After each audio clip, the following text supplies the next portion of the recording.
نماز حفاظت کا ذریعہ صحیح مسلم کی روایت آپ نے فرمایا کہا، جندب خصری رضی اللہ عنہ اس کے راوی کو کہتے ہیں، جس شخص نے صبح کی نماز پڑھی بس وہ اللہ کے امن و امان میں آ گیا۔ جس نے فجر پڑھ لی اللہ نے اس کا ذمہ لے لیا آج، اور جس نے فجر نہیں پڑھی سمجھ لو اس کا ذمہ ختم ہو گیا ہے نا۔ ایک صحابی کا واقعہ، وہ آیا کہ اللہ کے رسول، یہ میرا جو اونٹ ہے جس پہ تھے وہ یہ سنتا نہیں میری بات، کیا نہیں کرتا، بات نہیں سنتا میری، صحیح روایت ہے۔ آپ صلی اللہ علیہ وسلم اونٹ کے پاس گئے، اس اونٹ نے آپ کے کان مبارک کے پاس اپنا چہرہ لایا اور کچھ کہا۔ صحابی نے کہا اس نے کیا کہا؟ تو کہا تمہاری کمپلین کر رہا تھا، شکایت کر رہا تھا۔ کہا کیا کہا؟ کہا کہ میں اس لیے اس کی بات نہیں سنتا اللہ کے رسول کہ یہ فجر کی نماز کو نہیں اٹھتا۔ اس سے ہم عام زبان میں کہہ سکتے ہیں کسی کی مشین برابر نہیں چل رہی، کارخانہ ٹھپ ہو جا رہا، چیزیں سسٹم برابر نہیں ہے، ورکر ساتھ نہیں دے رہے، لوگ چھوڑ کے بھاگ جا رہے، فجر میں گڑبڑ ہے، کہ تو وہ اونٹ ساتھ نہیں دے رہا تھا فجر میں گڑبڑ کی وجہ سے۔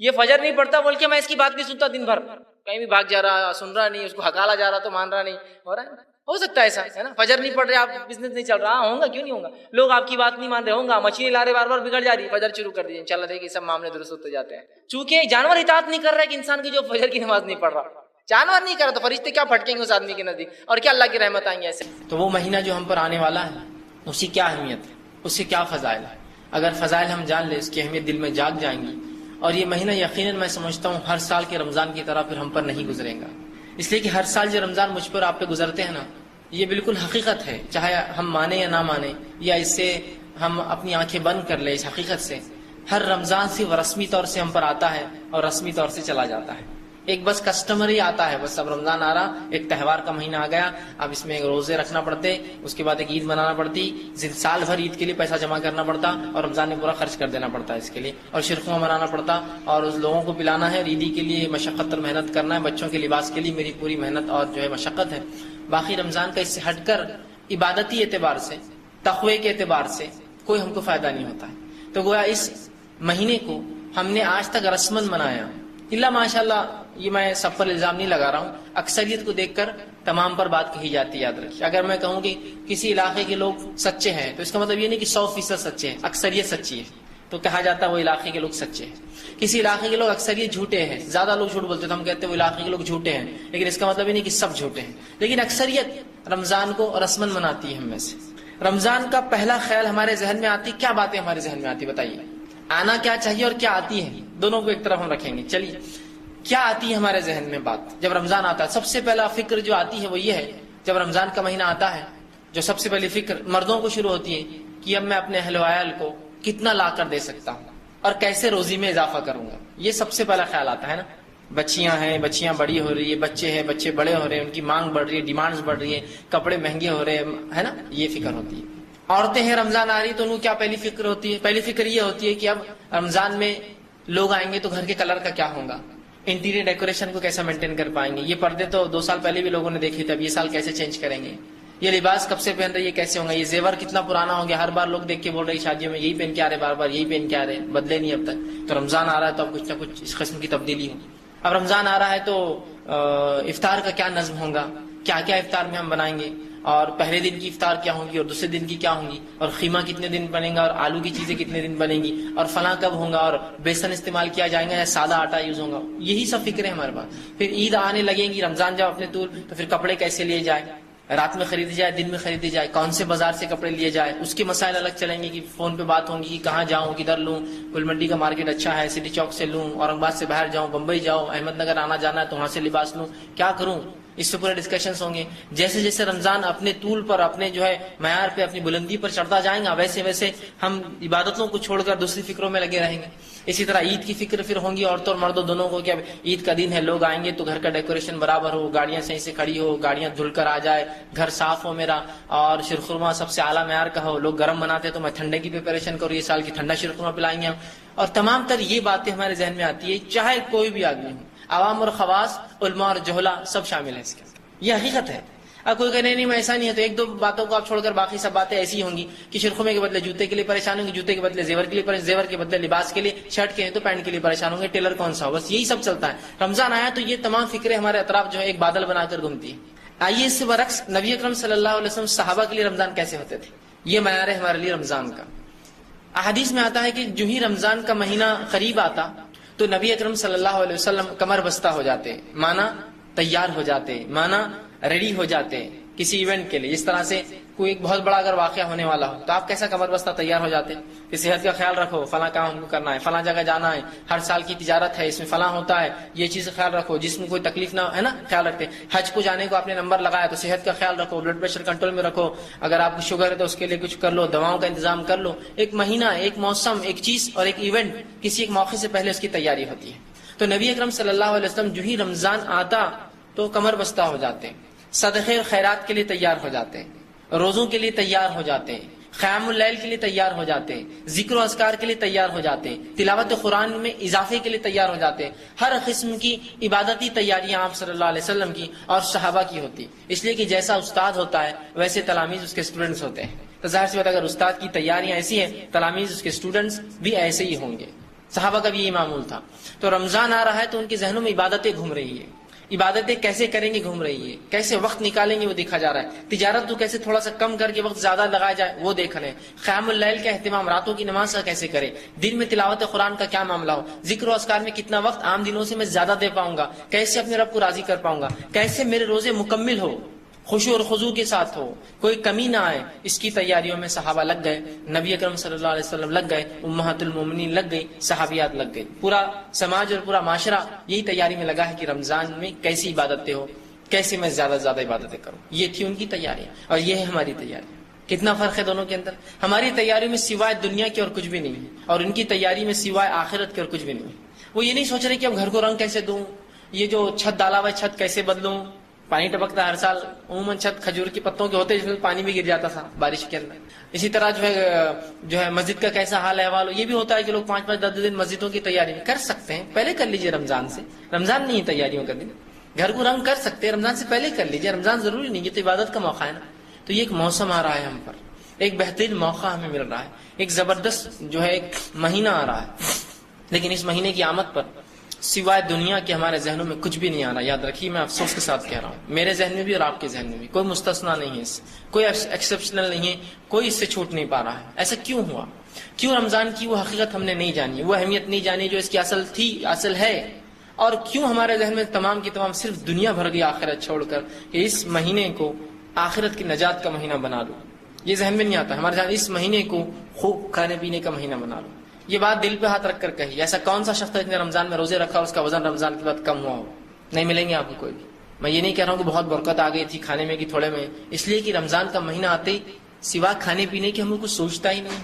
کسی کہنے والے نے بڑا خوب کہا تھا، مسلمانوں پہ طنز کرتے ہوئے، غیر مسلم تھا، عیسائی، کہا کہ Ramzan is not the month of fasting, it's the month of feasting. Ramzan مسلمانوں کے لیے روزے کا مہینہ نہیں ہے، وہ خوب کھانے پینے کا مہینہ ہے، فیسٹنگ، خوب ہر روز۔ دیکھیے نا، رمضان آتے ہی بھوک کے نام پر سوا کھانے کی کچھ بھی نہیں کرتے ہم، ایک کھانے کو صرف پہلے کر لیتے ہیں، تاخیر سے ہوتا ہے، چھوٹتا تو کوئی کھانا نہیں ہے ہمارا، ایک کھانا جلدی ہو جاتا ہے جو صبح کا ہوتا ہے، دوپہر کا کھانا تھوڑا تاخیر، اتنا ہی بولیں گے نا، اتنا ہی ہوتا ہے نا۔ وہ صبح کا کھانا جس کو سحر کہتے ہیں، وہ اتنا کھا لیتے کہ میں سمجھتا 2-4 دن آدمی آرام زندہ رہے گا بغیر کھائے کے بھی۔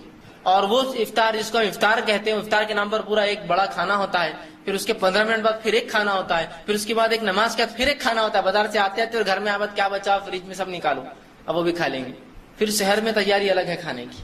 تو فاسٹنگ کا ہوا، فیسٹنگ ہی ہوا ہی، خوب تیاریاں ہو رہی، خوب منایا جا رہا ہے، روز خوب کھایا جا رہا ہے، بازار سجے صرف کھانے اور پینوں سے اور لباس سے۔ جبکہ ہونا یہ چاہتے کہ رمضان آتے لوگوں کو اندازہ ہو جائے، قوموں کو اندازہ ہو جائے کہ مسلمان عبادت کی تیاری میں ہیں، اب تم کو دنیا میں نہیں ملیں گے یہ، اب بازاروں میں نہیں ملیں گے تم کو یہ، اب ان کا معاملہ الگ ہو گیا، اب یہ کم از کم 1 مہینہ بہت زیادہ عبادت میں رہیں، اور وہ عبادت رسمی نہیں ہوں گی ان کی، جب یہ 1 مہینہ عبادت کریں گے اس کا اثر سال بھر پاؤں گے تم ان کے اوپر۔ ورنہ ہماری رمضان کی عبادتیں بھی رسمی ہیں، کسٹمری ہیں۔ وہ کیسے؟ غیر مسلموں میں جو اٹھا بیٹھا ہو، جو غیر مسلموں سے تعلقات رکھتا ہو، وہ میرے سے اچھی گواہی دیں گا اس مسئلے کی کہ جو ہی رمضان کا مہینہ آتا ہے، غیر مسلم تاجر، غیر مسلم لوگ ایک دوسرے سے مشورے کرتے، بات چیت کرتے، دیکھو کون کون سے مسلمانوں پہ ادھار رہ گیا ہو پیسہ، یہ مہینے میں لے لو، یہ دھوکہ نہیں دیتے اس مہینے میں۔ اگر رمضان بھر مسلمانوں کو مال سپلائی کرتا رہا تو وہ ایک دوسرے کو فون کر کے بولتے رمضان ختم ہونے سے پہلے، دیکھ ان کا پوتر مہینہ ختم ہو رہا، اس سے پہلے لے لے، اس کے بعد سال بھر تیرے کو دھوکہ دینے والا ہے، تو ابھی لے لے اس سے جو لینا ہے۔ تو فوراً وہ بولتا بھائی یہ 3-4 تاریخ سے پہلے میرے کو ہونا پورا معاملہ، اس صبح عید آ جائیں گی نا تو مسلمان پھر دھوکے باز بن جائیں گے جیسا پہلے تھا، پھر جھوٹا بن جائیں گے جیسے پہلے تھا، پھر جو ہے دغا بازی کریں گے ایسے پہلے کر رہا تھا۔ تو گویا اس مہینے کو رسمن مناتے ہیں، کسٹمری کہ بھائی جھوٹ مت بولو، نظروں کی حفاظت کرو، دین کو اختیار کر لو، تقوی اختیار کر لو، یہی ہوتا ہے نا, رسمی کرتے ہیں, اس میں کوئی دو رائے نہیں, الا ماشاءاللہ کچھ لوگوں کو چھوڑ کر ہوتا ہے نہیں. رمضان میں ایک مرتبہ ایک بازار سے میرا گزر ہوا اور چاند دکھ چکا تھا. تو ہوا یوں کہ 4-5 دکانیں تھی, ان کا زیادہ بزنس چلتا ہے اس رات جب چاند دکھ جاتا ہے. حجام تھے بیچارے, تو وہ کال کرتے رہتے ہو, کمپٹیشن رہتا ہے بھائی آ جاؤ ادھر, ادھر اٹریکشن دیتے نا. تو ایک حجام نے مجھے آواز دے دی کہ بھائی آ جائیے ادھر, چاند دکھ گیا اب. ٹھیک, اب میرے ہولیا دیکھ کر اس نے کہا چاند دکھ گیا. تو دوسرا اس کو بولنے لگا ارے یہ رمضان کے مسلمان نہیں ہیں, یہ تو رمضان میں اتنی بڑی داڑھی نہیں ہوتی نا آدمی کی, تھوڑی بڑھتی صرف رمضان میں, یہ رمضان کے لوگ نہیں ہیں. پھر وہ غیر مسلم تھا, سمجھا دیکھ ویسا نہیں رہتا, یہ جو بڑھ جاتی نا جس کی, یہ پرماننٹ رہتے, ان کو نہیں بولنا کبھی بھی یہ چڑھ جاتے ایسا کرے. وہ جو چھوٹی چھوٹی رہتی نا وہ ٹیمپر رہتے, اور وہ کیا کرتے ہیں رمضان کا بھر رکھتے اور پھر کاٹ لیتے. تو دیکھیے اس میں کیسی چھوی چھاپ اس پہ پڑی ہوئی غیر مسلم پر کہ رمضان کا مہینہ ان کے لیے تقوی کا بات کا نہیں ہے. اب لیکن اس میں ایکسپشنل کیس ہم جیسے لوگ تھے تو اس نے کہا ان کو نہیں بلانا, یہ چڑھ جاتے ہیں لوگ, ان کو بلائے تو ٹھیک ہے, یہ رمضان ہی نہیں ہے. کیسی چھوی ہم دنیا کو پیش کر رہے, اندازہ لگائیے اپنے اقوال سے, اپنے اعمال سے, اپنے افعال سے, اپنی کارکردگی سے. دیکھیے نا کہ اگر غیر مسلم خواتین ہیں, ویسے مسلم خواتین بھی کوئی محفوظ نہیں خود ہمارے محلوں میں, لیکن غیر مسلم خواتین ہیں تو رمضان کا مہینہ بڑی اطمینان سے گزرتی کہ مسلمان اب چھیڑنے والا نہیں, کم از کم اس مہینے کی حد تک محفوظ ہے. لیکن یہ مہینہ گزر جائے گا تو اس کو پتا ہے وہ راستہ بدل لیتی ہے پھر اپنا. تو ایسا رسمی کیوں منایا اس رمضان کو ہم نے, وہ اثر کیوں نہیں رمضان دکھا ہماری زندگی میں جو اس کا مقصد تھا. اللہ رب العزت نے رمضان کا مقصد بیان کیا سورہ بقرہ سورہ نمبر 2 آیت نمبر 183 میں, جو کہ رمضان کے اندر روزے چکے رکھتے تو روزے کا مقصد بیان کر فرمایا یا ایھا الذین آمنوا کتب علیکم الصیام کما کتب علی الذین من قبلکم لعلکم تتقون. اے وہ لوگوں جو ایمان لائے ہو, روزے تم پر فرض کیے گئے جس طرح تم سے پہلے کی امتوں پر فرض کیے گئے تھے, تاکہ تم اللہ کا تقوی, اللہ کا ڈر, اللہ کا پاس و لحاظ اختیار کرو. کیا مقصد ہے روزوں کا رمضان کا, سن لیجئے. یا ایھا الذین آمنوا, اے وہ لوگوں جو ایمان لائے ہو. اللہ کافروں سے خطاب نہیں کر رہا ہے, اہل کتاب سے خطاب نہیں کر رہا ہے, مشرکین سے خطاب نہیں کر رہا ہے, ان لوگوں سے خطاب کر رہا ہے جنہوں نے دعویٰ کیا ایمان لانے کا, ختم. باقی کس سے خطاب نہیں اللہ کا. یا ایھا الذین آمنوا, اے وہ لوگوں جو ایمان لو, کتب علیکم الصیام, تم پر روزے فرض کیے گئے, کما کتب علی الذین من قبلکم, اور یہ کوئی نئی بات نہیں ہے. ہم نے صرف تم پر روزے فرض نہیں کیے, تم سے پہلی امتیں بھی روزے رکھتی تھی, ان کو بھی ہم نے یہ عمل دیا تھا. کما کتب علی الذین من قبلکم, جیسے کہ تم سے پہلے کے لوگ روزے رکھتے تھے. لعلکم تتقون, اس کا مقصد یہ تھا کہ تم اللہ کا ڈر اختیار کرو, پاس و لحاظ اختیار کرو, تقوی اختیار کرو. تقوی روزے کا مقصد ہے, تقوی رمضان کا مقصد ہے, تقوی روزے کا پیغام ہے, تقوی رمضان کا پیغام ہے. یہ بڑی اصل چیز ہے, یاد رکھیے, یہ بہت اہم چیز ہے تقوی اللہ کا. اس کو سمجھنے کی کوشش کیجیے کہ تقوی کا کیا معنی ہے. بہت اہم چیز ہے, ہم اس کو بھول چکے ہیں. اگر کوئی شخص اتنا بھی کسی کہہ دے کہ اللہ کا ڈر اختیار کرو, یہ بہت بڑی بات ہے, یہ بہت بڑی بات ہے, یاد رکھیے. ایک بار ایک مرتبہ ایک بات ہوئی, ایک واقعہ ہوا کہ ایک نوجوان نے خواہش کی ایک شخص سے کہ میں لوگوں سے کچھ خطاب کرنا چاہتا ہوں, لوگوں سے کچھ بیان کرنا چاہتا ہوں. انہوں نے اسے ایک موقع دیا کہ آؤ لوگوں سے بیان کرو, لیکن اس میں ہمت نہیں تھی, ڈر تھا, چونکہ ہر کسی میں وہ جو ہے وہ صلاحیت نہیں ہوتی کہ لوگوں کے سامنے کھڑے ہو کر وہ بات کر سکے. وہ نوجوان چڑھا اور صرف اتنا کہا یا ایھا الناس اتقوا اللہ, اے لوگوں اللہ سے ڈرو, اور اتر گیا. کہا بس میں اس سے زیادہ کچھ نہیں بول سکتا, مجھ میں ہمت نہیں. لیکن دیکھیے اس نے اپنے دل کی گہرائیوں سے ایک پیغام پہنچا دیا, اللہ سے ڈرو. اس سے بڑا پیغام کوئی نہیں کہ یا ایھا الناس اتقوا اللہ, اے لوگوں اللہ سے ڈرو. اللہ رب العزت نے بار بار اس پیغام کو قرآن میں دہرایا, یا ایھا الذین آمنوا اتقوا اللہ, اے وہ لوگوں جو ایمان لو اللہ کا ڈر تقوی اختیار کرو, اور بار بار اس جملے کو دہرایا. تو اللہ کا تقوی سمجھیے, اس بات کی بڑی اہمیت ہے. آپ کہیں گے اتنا سا مقصد, عظیم مقصد ہے یہ. اللہ کا ڈر جب انسان میں آ جاتا ہے تو حرام اور حلال کی تمیز کرنے لگتا ہے, دین اور شریعت اور جو ہے دنیا کے اندر وہ فرق کرنے لگتا ہے, دنیا پہ آخرت کو ترجیح دینے لگتا ہے, حرام حلال کی تمیز کرتا ہے, دھوکے بازی, جھوٹ اور تمام وہ خصلت رذیلہ جس کو کہتے ہیں, بری خصلتیں, ان سے احتیاط کرتا ہے. اور وہ خصلتیں جن کو حسن خلق کہتے ہیں, اچھی اخلاق, اچھی باتیں, اچھی خصلتیں, اچھی عادتیں اپنے نفس میں پیدا کرتا ہے. اس کے ہر عمل سے چھلکتا ہے کہ اللہ کا ڈر رکھنے والا ہے, اور ہر بار آخرت اس کے ذہن میں ہوتی ہے کہ یہ کروں گا تو اس کا اثر آخرت پہ کیا ہوگا, یہ کروں گا تو اس کا آخرت پہ اثر کیا ہوگا. تو اللہ کا ڈر بڑی عظیم چیز ہے. اور یہ ایک مہینے کا پیریڈ 29 دن یا 30 دن بولیے, شرعی اعتبار سے ایک مہینہ ہی ہوتا ہے. یہ ایک مہینے کا جو پیریڈ دیا گیا, یہ جو وقت ہے یہ تقوی اختیار کرنے کا وقت ہے, یہ تقوی کو سیکھنے کا وقت ہے, یہ تقوی کو اپنی نفس میں ڈالنے کا وقت ہے, اور سارے سال پھر اس کا اظہار کرنے کا وقت ہے. یاد رکھیں, یہ نہیں کہ رسمی طور سے پورا مہینہ میں نے تقوی اختیار کرو پھر چھوڑ دیا. اندازہ لگائی, جو انسان ایک مہینہ تقوی اختیار کر سکتا ہے, ایسے کیا ہو گیا ایک مہینے بعد جو اس نے اچانک تقوی کو اتنا زبردست انداز سے چھوڑا, سوائے اس کے کہ اس نے اس کو اہمیت نہیں دی ہوں گی, رسمی طور سے یہ کام کیا ہوگا. جو شخص ایک مہینے تک 5 وقت کی نمازیں پڑھتا ہے. ایسا کیا ہوا اس سے 31ویں دن یا 30ویں دن روزہ مطلب رمضان ختم ہونے کے بعد, مہینہ ختم ہونے کے بعد, کہ اس کی زندگی کایا پلٹ گئی اور وہ ایک بھی نمازیں نہیں پڑھتا ہے, سوائے اس کے کہ جو مہینہ گزرا اس نے اس کو بغیر تقوی کے گزارا, بغیر اس کے صرف رسمی دکھاوے کے لیے سب کام کیا. 30 دن ٹریننگ کے بعد بھی اگر کوئی ایسا کرے تو عجیب بات ہے نا. وہ چیز پیدا نہیں ہو سکی ہم میں. ایک صاحب نے مجھ سے کہا, ایک حقیقت بیانی تھی ان کی, اور آپس میں مجھ سے کچھ شیئر کر رہے تھے, بتانا چاہ رہے تھے کہ کیا ہوا. وہ کہنے لگے, ہم نے لوگوں کو اپنی درسگاہ میں بہت تعلیم دی, اور جب ہم ان کو تعلیم دیتے ہیں اس درسگاہ کے اندر تو ہم ان کی پوری رپورٹ تیار کرتے ہیں. جب اس درسگاہ سے لوگ جاتے ہیں تو ہم دوسرے لوگوں کو کہتے ہیں کہ ان کے بارے میں کچھ رپورٹ دیں, اور جو چیز ہمارے سامنے آئی وہ یہ ہے کہ جب تک لوگ ہمارے پاس موجود تھے وہ 5 وقت کی نماز پڑھتے تھے اور تمام ذکر و اذکار کرتے تھے, دینی معاملات کرتے تھے, لوگوں کی جو ہے خیرخواہی کرتے تھے.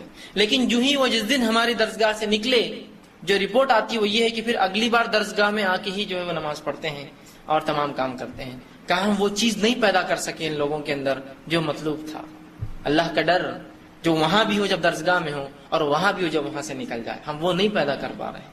اس کے لیے کیا کیا جائے؟ اور واقع میں ایک جس کو کہیں گے ایک درد بھرا ان کا جو ہے یہ ایک دکھ تھا جو انہوں نے پیش کیا کہ ہم نہیں پیدا کر سک رہے وہ فطرت, وہ صفت لوگوں کے اندر, اس لیے کہ وہ تقویٰ غائب ہے ہماری زندگیوں سے. وہ جب نہیں ہوتا ہے تو رسمی ہوتی ہے چیزیں. تو جو تقویٰ ہم رمضان میں اختیار کرتے ہیں نا وہ رسمی ہے. اگر وہ حقیقی تھا تو اس کا اثر زندگی بھر چھلکتا, سال بھر تو چھلکتا ہی, زندگی بھر چھلکتا, اور اگلے سال تک جو کوتاہیاں ہوتی پھر وہ رمضان آپ کو فریش کر دیتا, ریفریش کر دیتا, آپ کی اصلاح کر دیتا اور ایک بہترین انسان بنا دیتا. اور ہم لیکن ایسا نہیں ہو پا رہا ہے. رمضان آ رہا ہے اور جا رہا ہے, آ رہا ہے اور جا رہا ہے, بس کتنے پتہ نہیں زندگی میں ہمارے گزر گئے. اللہ ہی رحم کرے, پتہ نہیں اگلا ہم پاتے ہی یا نہ پاتے ہیں.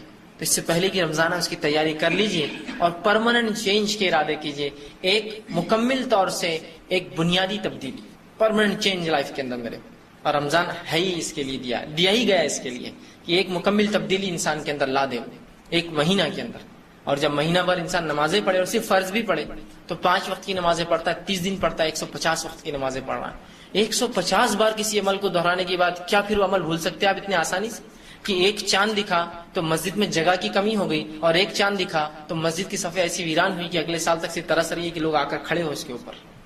ہے نہیں ہے حقیقت. تو گویا مسلمان نے رسمی منایا اس رمضان کا کہ ایسی کوئی مسجد نہیں ہوتی شہر اور گاؤں میں جو رمضان کی 1 تاریخ جب چاند دکھ جاتا ہے, پہلی تراویح ہوتی ہے, یہ دوسری تراویح ہوتی ہے, اس میں جگہ پڑتی ہو.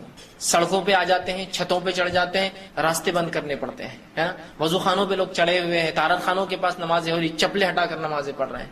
لیکن اسی کے بعد ایک اور چاند دکھتا ہے جو کہ شوال کا چاند ہوتا ہے, عید کا چاند بولتے ہیں اسے. اس عید کے چاند کی عشاء اور اس رمضان کے چاند کی عشاء کا فرق یہ بتاتا ہے کہ مسلمان نے رمضان رسمی منایا, حقیقی نہیں منایا. اگر حقیقی مناتا تو 150 بار جو عمل اس نے کیا مسجد میں جا کر ہر روز 5 بار, اتنے جلدی نہیں بھول سکتا اس عمل کو, اتنے جلدی کوئی انسان نہیں بھول سکتا, یہ ہو ہی نہیں سکتا. ایک مثال دیتا ہوں. مثال کے طور پر آپ اکاؤنٹنٹ ہیں یا ایک ایسا کام کرتے اس میں آپ کو بہت لکھنا پڑتا ہے. جب انسان لکھتا ہے تو خطائیں, غلطیاں ہوتی ہیں, پین پھسل گیا, غلط چیز لکھ دی, غلط نام لکھ دیا, 1 صفر زیادہ ڈال دیا اکاؤنٹ کے اندر, ہوتا ہے نا ایسی غلطیاں, 1000 کی جگہ 100 لکھ دیا. اور سمجھ لیجیے آپ کے علاقے میں ربر کی ایجاد نہیں ہوئی ابھی, تو کیسی آپ پریشانی میں رہتے ہوں گے جب غلطی ہوتی ہوں گی. کیا کرے یار, اس کو چھوٹی موٹی غلطی تو کٹ کر دی جائیں گے, لیکن بڑی غلطی سے ایک پورا پیراگراف, ایک پورا جملہ غلط لکھ دیا تو کتنا مشکل ہوگا کٹ کرنا. تو اس سہولت کے لیے ایک ربر ایجاد کیا گیا کہ بھائی جب غلطی ہو جائے تو ربر سے کیا کر لیا کرو, مٹا لیا کرو, اس کو رب کر لیا کرو. آپ کو وہ ربر دیا گیا, آپ نے ربر لے لیا, بڑے خوش ہوئے. اس کے بعد تھوڑے دن تو آپ وہی عمل کرتے رہے جو ربر کا اصل مقصد تھا, غلطی ہو تو مٹا لو. لیکن اس کے بعد آپ نے یہ سمجھنا شروع کیا کہ ربر اس لیے دیا گیا کہ غلطی کرو, اور پھر آپ غلطیاں کرنا شروع کرے خزدن, اور بعد میں ربر سے مٹا رہے ہیں, خزدن کر رہے اور بعد میں ربر سے مٹا رہے ہیں. بس یہی مسلمان کا حال ہے. رمضان دیا گیا مغفرت کے لیے, لیکن ہر مغفرت کے دعوے کو, ہر مغفرت کے وعدے کو جو اللہ رب العزت نے اس امت کو کیا ہے, اس مغفرت کے وعدے کو امت مسلمہ نے گناہ کرنے کا لائسنس سمجھا ہے. حج کر لو تو ایسی مثال ہے اس شخص کی جو حج مبرور کرے, ایسا حج کرے جو قبول ہو جائے اللہ کو. اس کی مثال ایسی ہے جیسا اس کی ماں نے اس کو آج پیدا کیا ہے نا. اللہ کا وعدہ ہوا حج کرنے والے کے لیے, اس کی مغفرت ہے, اس کے گناہ اللہ نے معاف کر دیے. اس وعدے کو ہم نے کیا معنی میں لیا؟ اس کا معنی یہ ہے کہ حج کر کے آؤ اور گناہ کرو, پھر اگلا حج کر لینا, ہے نا. ہر اللہ کے وعدے کو, حج کے اور دعوے کو مغفرت کے, ہم نے یہ دعوت نامہ سمجھا گناہ کرنے کا.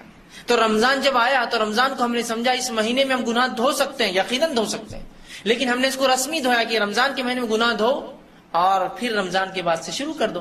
اگلا رمضان آئے گا پھر دھو, پھر رمضان کے بعد پھر شروع کر دو, اور اگلا رمضان آئے گا پھر دو, اور اس کے بعد پھر کر دو. اسی وجہ سے یہی حالات کو دیکھ کر شاید وہ مثال بنی کہ 100 چوبے کھا کر بلی چلی. آپ سمجھتے ہیں کیا بولا؟ مطلب بہت اپنے آپ کو گناہ میں ڈال دیا, ہزاروں لاکھوں کو لوٹ لیا, اور پارسا بننے کے لیے پھر ایک عبادت کر کے آ گئے, اور آنے کے بعد پھر وہی گناہ میں ملوث. تو ہر اللہ کے وعدے کو مغفرت کے ہم نے گناہ کا لائسنس سمجھا ہوا ہے. ارے اس کا مطلب تمہارے گناہ معاف ہو گئے, ماشاءاللہ حج کر کے آ گئے, پھر اب کرو نا نئے گناہ پھر. اچھا اس کا مطلب یہ. اور مولوی صاحب نے بولا پچھلے پورے معاف ہو گئے, مطلب آپ تم کر سکتے ہو. اللہ کے بندوں کے حق کبھی معاف نہیں ہوتے, حتیٰ کہ اللہ کے بندوں کے حق اللہ بھی نہیں معاف کرتا. مطلب میرے کو ان سے معافی مانگنا پڑیں گی ذاتی طور سے, اور وہ چیز دینا, وہ وعدے پورے کرنا پڑیں گے جو کیے تھے. تو رمضان پھر مغفرت کا ایک مہینہ آ رہا ہے, لیکن اس مغفرت کو پھر ہم نے سمجھا یہ گناہ کرنے کا لائسنس ہے, گناہ کرنے کے لیے وجہ ہے رمضان. اب رمضان گزار لیا, نمازیں پڑھ لی, روزہ رکھا, زکات دی, حج کیا, اس کا مطلب یہ, عمرہ کیا, اس کا مطلب یہ کہ اب نئے گناہ کرنا ہے مجھے اگلے سال تک. تو رمضان ایک ایسا مہینہ اپنے لیے بنا لیجئے جو ایک پرماننٹ چینج, ایک ایسی تبدیلی میری زندگی میں لائے کہ میں واقعی میں پلٹ جاؤں, پورا رمضان مجھے جو ہے پھیر دے, ایک عجیب انسان بن جاؤں رمضان کے بعد میں. تو کوشش کرے اس رمضان کو وہی رمضان اپنے لیے بنا لوں میں جو میری زندگی کو تبدیل کرتے. اور اس کے بعد لوگ کہیں یہ رمضان سے پہلے ایسا تھا, اس میں چند ایسے گناہ تھے, سبحان اللہ ماشاء اللہ چھوڑ چکا ہے رمضان کے بعد. 30 دن جب عمل کیا تو کیوں نہیں چھوڑیں گا ایک انسان. اور فلاں اس میں کمیاں تھی, ماشاء اللہ وہ کمیاں ختم ہو چکی ہے. پہلے 3 وقت نماز پڑھتا تھا, اب 5 پڑھتا ہے. اگلا رمضان آیا, دیکھو پچھلے رمضان تک یہ بے نمازی تھا, پچھلے رمضان نمازی بنا, اس رمضان اس نے تو نوافل کا بھی اہتمام شروع کر دیا, اب تو زیادہ دیر تک مساجد میں ہوتا ہے. پھر اگلا رمضان آیا, ارے یہ پچھلے رمضان تک فلاں تھا, اگلے رمضان یہ تبدیلی, یہ اب دیکھو ماشاءاللہ فلاں کر رہا ہے. میں یہ نہیں کہہ رہا ہوں یہ آپ کو بتانا یہ تبدیلی میرے اندر آئی, دیکھیے رمضان گزر, نہیں, یہ اندر ہوں گی اپنے اندر, لوگ محسوس کریں گے اس چیز کو. جیسا لوگوں نے محسوس کیا نا ہماری برائی کو, کہ رمضان کی 1 رات پہلے رمضان شروع ہوا, چاند رات ہوئی, چاند رات تک انسان جو ہوتا ہے اس مغرب تک, اور چاند رات کے بعد جو انسان ہوتا ہے وہ فرق محسوس کرتے ہیں لوگ. رومال ڈالا ہوا ہے, داڑھی خوب بڑی ہو چکی ہے, ہاتھ میں کبھی کا تسبیح ہے, آنکھوں کے اندر سرما لگا ہے, نظریں پوری نیچی ہے, دھوکہ دینے کوئی معاملہ نہیں ہے, گالی منہ سے نکل بھی رہی تو منہ بند کر کے استغفر اللہ استغفر اللہ, گالی نکل گئی, یہ ہو رہا ہے. اور جیسے ہی ایک چاند پتہ نہیں کیا فرق لاتا ہے, واقعی میں چاند میں اگر یہ خوبی ہے تو ہم دعا کریں گے ایسا چاند نکلے ہی نہ, پھر جو اتنی تبدیلی لاتا ہے. وہ چاند کا دکھنا پوری کایا پلٹ گئی, کہ لوگ جس کو بڑا بھائی سمجھ رہے تھے وہ خود حقیقت میں وہی تھا, چونکہ اس کا حیت ہی بدل گئی. رومال اس کا غائب ہو گیا, لباس اس کا تبدیل ہو گیا, سنت نوافل اس کی چھوٹ گئے, فرائض کا اہتمام تو بہرحال بہت دور کی بات ہے, رہا ہی نہیں معاملہ ہو. اس کے بعد پوری کایا پلٹ گئی, نظروں کی حفاظت ختم ہو گئی, وہی منہ اور گندی زبان چالو ہو گئی, دھوکہ دھڑی پھر وہی ہو گیا, تبدیلی نہیں آئی, تبدیلی نہیں آئی. رمضان کا مقصد نہیں. تو رمضان کا مقصد ہے اللہ کا ڈر اختیار کرنا, اللہ کا تقوی. اور تقوی کا ایک معنی شیخ عبد القادر محدث دہلوی جو لیتے ہیں وہ یہ ہے, پاس و لحاظ رکھنا. یہ بھی بڑا اچھا معنی ہے تقوی کا, ڈر سے ہٹ کر یہ معنی ہے پاس و لحاظ. پاس و لحاظ کس اعتبار سے؟ آپ ایک بس میں سوار ہیں اور ایک بوڑھا انسان اس بس میں سوار ہو جائے تو اس بوڑھے انسان کی عمر کا پاس و لحاظ رکھتے ہوئے اپنی جگہ چھوڑ دیتے ہیں, پاس و لحاظ. ایک کمزور انسان کو دیکھ کر اپنا کھانا آپ اس کو دے دیتے ہیں, اس کا پاس و لحاظ رکھتے ہیں. تو اپنے رب کا پاس و لحاظ ہے تقوی, کہ جس نے مجھے پیدا کیا اس کا لحاظ رکھو, جو وہ چاہتا ہے وہ کروں, جو نہیں چاہتا ہے مت کرو, یہ لحاظ. تو یہ بھی تقوی کا معنی پاس و لحاظ رکھنا کسی ذات کا, اللہ کا پاس و لحاظ رکھو, ڈر اختیار کرو اس کا. تو رمضان کا مقصد اللہ کا ڈر ہے. اور اگر 30 دن ڈر ہم نے اختیار کیا اور 31ویں دن وہ ڈر باقی نہ رہا تو یہ ڈر رسمی تھا. رسمی سمجھتے ہیں نا, کوئی چیز کسٹمری چل رہا ہے تو ایسا کرنا پڑتا ہے, کیوں نہیں معلوم ہوتا ہے نا, بہت سے کام پوچھے ایسا کیوں کرتے, نہیں معلوم یار, بس کرنا پڑتا ہے. ویسا نہیں ہونا چاہیے, معلوم ہو مجھے میں کیوں کر رہا ہوں اور اس کے کیا فائدے ہیں, اور میں اپنے آپ کو بدل رہا ہوں. تو یہ 1 مہینہ ٹریننگ کے لیے. اگر 1 مہینہ کسی شخص کو ٹریننگ دی جائے اور ٹریننگ دینے کے بعد جب اس کو کوئی چیز مکمل ہو جائے, اس کو سرٹیفکیٹ دیا جائے, سند دی جائے کہ آپ مکمل ہو چکے اس فن اور اس فیلڈ میں, اور وہ سرٹیفکیٹ اور سند لیتے دوسرے دن غلطی کرے تو آپ کیا کہیں گے؟ وہ مدرسہ, وہ اسکول, وہ درست نہیں تھا, انسٹیٹیوشن جہاں اس کو سند ملی یہ غلط تھا, اس لیے کہ یہ تو نہیں کر سک رہا, 31ویں دن فیل ہو گیا ہے نا. ویسے مسلمانوں کا حال ہے آج کہ 30 دن تو ایسا تقوی اختیار کر لیا کہ مجبور ہو گئے لوگ کہنے پر کہ یار ایسا متقی نہیں ہے ہمارے علاقے کے اندر. اور 31ویں دن جو ہے عید کا دن آیا, ایسی تبدیلی آئی کہ لوگ مجبور ہو گئے کہنے پر کہ ایسا آدمی تو نہیں, اتنا برا ہم نے نہیں دیکھا آج تک. اس کا مطلب وہ 30 دن کا معاملہ پورا دکھاوا تھا, اگر واقعی میں وہ تبدیلی تھی تو 30 دن جو انسان عمل کرے نا وہ زندگی بھر ہو سکتا ہے. اس لیے تو اللہ رب العزت نے اپنی حکمت سے 30 دن طے کیے. چاہتا تو 3 مہینے کے روزے حکم دے سکتا تھا, رکھنا پڑتے تھے ہم کو. چاہے تو 6 مہینے کے کہتا تھا, رکھنا پڑتے تھے ہم کو. چاہے ہر مہینے آڑ بولتا تھا, رکھنا پڑتے تھے ہم کو. نہیں کیا. اللہ کو مانتا ہے کافی 1 مہینہ. 1 مہینے میں انسان کی کایا پلٹنے کی بہت ہے. جو انسان 1 مہینے حرام چیزوں سے بچتا رہا, حرام چیزیں کھانے, حرام چیزیں پینے, حرام چیزوں کے استعمال سے, تو کیا ہی ممکن اس کے لیے نہیں ہے کہ وہ بعد میں بھی سال بھر بچتا رہے. 1 مہینہ بہت لمبا عرصہ ہوتا ہے یاد رکھیے. تو رمضان کو ایک موقع بنا لیجیے اب اپنی زندگی کو تبدیل کرنے کا. یہ رمضان آئے گا, بس فلاں حرام کاریاں مجھے چھوڑنا ہے, فلاں نیکیوں میں اضافہ کرنا ہے. اگر یہ بھی طے کر لینا اور ہر رمضان کچھ نہ صحیح تو 2 بڑی نیکیوں میں اضافہ کر لے اور 2 بڑے گناہ بھی چھوڑنے کا طے کر لے. میں یہ نہیں کہہ رہا ہوں کہ مطلوب ہے کہ 2 ہی چھوڑے پھر 2 چھوڑے پھر 2. نہیں, مطلوب تو ایک ہے, لیکن کم از کم کچھ نہیں سے کچھ صحیح جو بولتے ہیں نا کہ کچھ نہیں ہاتھ آیا تو کم از کم کچھ ہاتھ آ جائے تو لے لو, غنیمت جانو. تو وہ مثال کے تحت کچھ نہ تو کچھ صحیح, کم از کم 2 گناہ کبیرہ بھی چھوڑ دے تو 10 سال میں بہت بڑے کبائر. اور انسان بہت زیادہ کبیرہ نہیں کرتا ہے زندگی, 10 20 15 20 ہی اس کی زندگی میں ہوتے ہیں. تو 10 سال کے رمضان اس کو ایک اچھا مسلمان اور مومن بنا دیں گے کہ بھائی یہ 2 چیزیں کہ میں جھوٹ بولتا ہوں اور دھوکہ دیتا ہوں, اب نہیں, یہ رمضان کی بات نہیں. بندوں کے حق اب نہیں ماروں گا. اور 2 اضافے نیکیوں میں کرنا ہے, نماز کی پوری پابندی ہوں گی اور تلاوت قرآن میں مسلسل کرتا رہوں گا معنی کے ساتھ. ختم. اب یہ تبدیلی 2 ہی سوچیے آپ, یہ بہت بڑا چینج لائیں گے, پوری زندگی کی کایا بدل دیں گے. بالخصوص نماز, اس لیے کہ نماز وہ عمل ہے جو انسان کو فحش اور منکر, گندگی, بے-حیائی, برائی اور خراب کاموں سے روکتا ہے. ٹھیک, تو ایسے اضافہ کرتے رہے تو ہر رمضان 2 گناہ اور ہر رمضان 2 نیکیوں میں اضافہ کرے تو دیکھیے آپ کی زندگی 10 سالوں میں بدل جائیں گی. مطلوب نہیں ہے لیکن کچھ نہیں سے کچھ صحیح کی مثال دے رہا ہوں. مطلب تو یہ کہ رمضان آتے ہی زندگی کایا پلٹ جائے. اب جتنی گناہ تھے معصیت چھوڑوں اور جتنی نیکیاں ہو سکتے اتنے کروں, یہ میرا ایک منشا ہو, میرا یہ مشن ہو اس کے لیے. تو اب پھر ایک رمضان آ رہا ہے, اس کو مشن بنا لیجیے. رمضان کی فضیلتیں کیا ہے, اس کی اہمیت کیا ہے؟ سب سے پہلی اہمیت اس مہینے رمضان کی یہ ہے کہ اللہ رب العزت نے اس مہینے کو اپنی فرض عبادت روزے کے لیے انتخاب کیا. بس یہی سمجھنے کے لیے کافی ہے اس کی فضیلت کیا ہے کہ رمضان کے روزے فرض ہیں, ہے نا. تو روزے جیسی فرض عبادت کو اللہ رب العزت نے جس مہینے میں فرض کیا, وہ مہینہ کون سا ہے؟ رمضان کا انتخاب کیا کہ اس مہینے مسلمانوں تم روزے رکھو گے. میں سمجھتا ہوں یہ ایک بات ہی کافی ہے رمضان کی فضیلت سمجھنے میں کہ کتنی زیادہ اس مہینے کی فضیلت ہے کہ اس مہینے میں اللہ نے اپنی ایک فرض عبادت کو ہم پر فرض کیا اور اس مہینے کا انتخاب کیا. اور نبی اکرم صلی اللہ علیہ وسلم بخاری کی روایت فرماتے ہیں, عبداللہ ابن عمر رضی اللہ عنہ حدیث کے راوی, اور کہتے ہیں بنی الاسلام علی 5, اسلام کی بنیادیں 5 چیزوں پر اللہ نے رکھی ہے. اسلام کے ستون 5 ہیں. پہلی کہ تم گواہی دو کہ اللہ کے سوا کوئی معبود برحق نہیں اور محمد صلی اللہ علیہ وسلم اس کے رسول ہے. اور وَإِقَامِ الصَّلَاةِ, اور نماز قائم کرو. وَإِيتَاءِ الزَّكَاةِ, اور زکات ادا کرتے رہو. وَالْحَجِّ, اور اللہ کے گھر کا حج کرو. وَصَوْمِ رمضان, اور رمضان کے روزے رکھو. تو 5 فرائض ہیں جس میں سے روزہ ایک فریضہ ہے, اور اس روزے کے لیے اللہ رب العزت نے اس مہینے کا انتخاب کیا.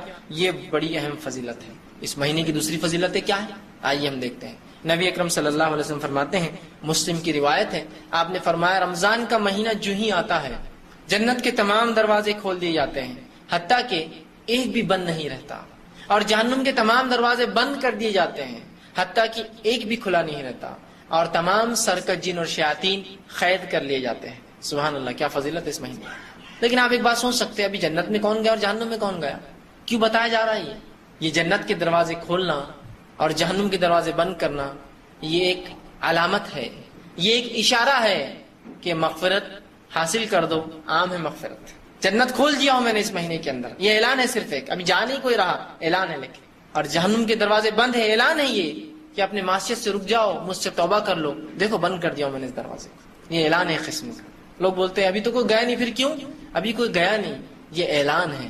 علامتی کچھ چیزیں ہوتی, سمجھ رہا آپ, خالی اس کو ایک ایز اے سائن, ایک نشانی کے طور پر بیان کیا جاتا ہے نا, اور اس سے اندازہ ہو جاتا ہے نا آپ کو, ہے نا. اور اگر وہ چیز میرے ساتھ نہ بھی ہو تو اندازہ تو آپ کرتے ہیں نا. مثال دیتا ہوں, آپ کے علاقے کے نزدیک کوئی ڈیم ہے, سمجھ لیجیے ہمارے علاقے کے نزدیک ڈیم ہے, پیٹھن کا ڈیم ہے نا. اب کسی نے خبر دی کہ پیٹھن کے ڈیم کے 10 دروازے کھل گئے, تو ہماری کیفیت کیا ہوتی؟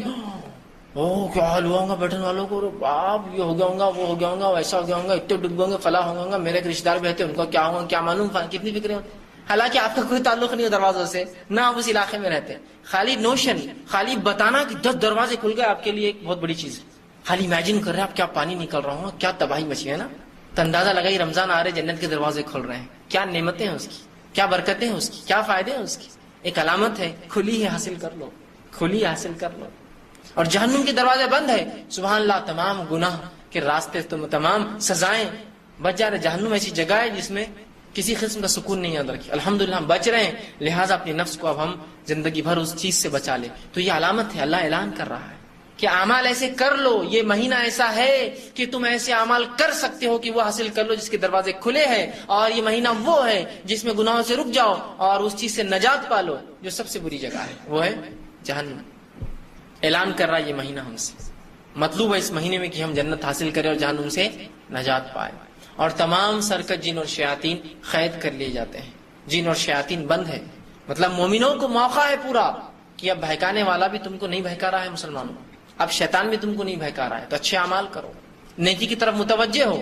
اور اگر اس مہینے میں بھی آپ دیکھیں لوگ گناہ اور معصیت کی طرف بڑھتے ہیں تو یہ تو وہ نفس ہے جو شیطان ٹریننگ دے چکا ہوتا ہے 11 مہینے, جو نفس کام کرتی ہے. لیکن اب سرکت جن اور شیاطین قید ہے تمام کے تمام. آپ کوئی بہکا نہیں رہا ہے آپ کو نماز کو مت جاؤ, روزہ مت رکھو, صدقہ کیوں کر رہے ہو, نہیں, آپ کوئی بہکا نہیں رہا ہے. یہ نفس ہے جو ٹریننگ پا چکی 11 مہینے, وہ اپنی برائیاں اور خباثیں کا اظہار کرتی ہے, برائیاں اس کی نظر آتی ہیں. کتنی بڑی فضیلت ہے, جنت کھلی ہے, جہنم بند ہے, اور مومنوں کو عبادت کے لیے, سکون و تسلی کے لیے جن اور شیاطین قید کر دیا اللہ نے. جو سرکش ہوتے ہیں, جو برے ہوتے ہیں, سب نے قید کر دیے جاتے ہیں. ٹھیک, اسی طرح رمضان کی فضیلت یہ بھی ہے کہ اس میں کیا گیا عمرہ حج کے برابر ثواب دیتا ہے. نبی اکرم صلی اللہ علیہ وسلم سے روایت ہے, مسلم کی حدیث ہے, آپ صلی اللہ علیہ وسلم نے ایک صحابیہ سے ایک مرتبہ پوچھا جس نے حج کا ارادہ کیا تھا کہ وہ نبی اکرم صلی اللہ علیہ وسلم کے ساتھ حج کرے گی, لیکن انہوں نے اپنا ارادہ ملتوی کر دیا, کینسل کر دیا. رسول اللہ صلی اللہ علیہ وسلم نے ان سے پوچھا کیا تم ہمارے ساتھ حج کو نہیں چلو گی؟ تو کہ اللہ کے رسول, گھر میں صرف 2 اونٹ ہے اور پانی بھرنے کے لیے اور کھیتی کے لیے وہ لگتے ہیں, تو لہٰذا اس سال تو میں حج کو نہیں سواری نہیں ہے نا, حج کو نہیں آ پاؤں گی. تو نبی اکرم صلی اللہ علیہ وسلم اس خاتون اس صحابیہ سے کہا تو پھر تم ایک کام کرنا, تم رمضان میں عمرہ کر لینا, رمضان میں کیا گیا عمرہ حج کے برابر ثواب دیتا ہے. لیکن وہ حج کو ساقط نہیں کر دیتا, حج کو ایکسپشنل نہیں کرتا کہ حج مت کرو عمرہ کر لے, نہیں, لیکن اس کے برابر اجر اور ثواب دیتا ہے. تو رمضان میں کیا گیا عمرہ حج کے برابر اجر رکھتا ہے. تو اللہ نے جس کو مال و دولت دے رکھی ہو ضرور اس مال و دولت کا فائدہ اٹھائے اور ضرور رمضان کے اندر عمرہ کرے. اس کی بڑا اجر, بڑا ثواب, بلکہ حج کے برابر اجر و ثواب ہے. لیکن یہ حج کو ختم نہیں کرتا, حج کی فرضیت اپنی جگہ ہے, لیکن استطاعت نہیں ہے. استطاعت ہے تو حالات نہیں ہے, حالات ہے تو ماحول ویسا نہیں ہے, ماحول ہے تو پھر محرم نہیں ہے کہ عورت ہو. مسائل تو ہوتے ہیں انسان کے ساتھ, پیسہ ہے میرے پاس لیکن کوئی حج ٹور والے نہیں, سب فل ہو گئے, کیا کروں, پیسہ ویسے پڑا رہے. تو ایک موقع ہے کہ پھر وہ جا کے کم از کم عمرہ کر لے رمضان کے اندر تاکہ اس کا اجر مل جائے اس کو, اور پھر حج کا موقع کے ساتھ ضرور پائیں گا تو پھر حج بھی کرے. سمجھ رہے آپ بات کو؟ تو اتنا اجر اور ثواب اس مہینے میں ہے کہ ایک عمرہ جو کہ حج اصغر ہے, یقیناً حج کے برابر نہیں ہوتا, چھوٹا حج ہے وہ کرنے والے کو بڑے حج اصغر کا حج اکبر کا ثواب ملتا ہے. ہمارے پاس یہ غلط فہمی ہوتی ہے, حج اکبر بولے تو وہ حج جو جمعہ کے دن آتا ہے, ویسا نہیں, یاد رکھیے. حج اکبر کہا جاتا ہے حج کو, حج اصغر کہا جاتا ہے عمرے کو. اسی لیے دونوں کی کرنے والے کو حاجی بولتے ہیں, ہے نا.